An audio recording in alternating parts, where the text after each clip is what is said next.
বল। আমার বলার তো ভাষা নেই। কেন, কি হয়েছে বল। আজকে আমাদের ট্রেন 1.5 ঘন্টা লেট। ও আর আমি এখানে এসে বসে আছি, কোনো কাজ নেই আমাদের।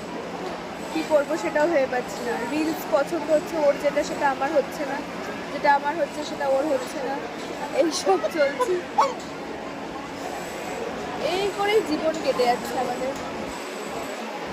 তবু আমাদের ফ্রেন্ডশিপটা রয়ে গেছে।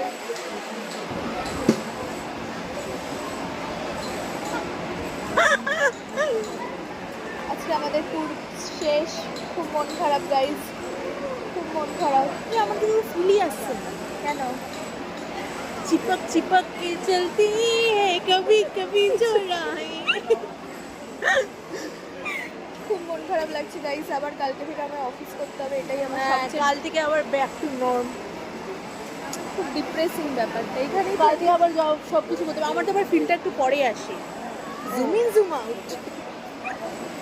এটা আমি নতুন করতে চাই, যাতে একটু ইন্টারেস্টিং লাগে ব্যাপারটা।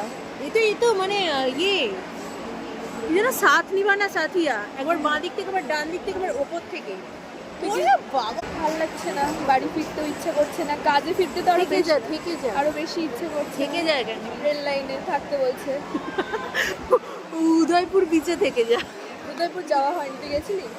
হ্যাঁ গেছি। ভালো লেগেছে? বীজটা মানে মানুষ প্রকৃতিকে খারাপ করে দিয়েছে। ওখানে তো হুক্কার বাজার বসেছে, ওখান থেকে কেটে পড়েছি তাই তাতে।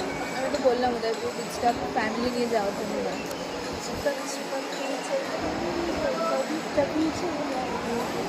চুকে চুকে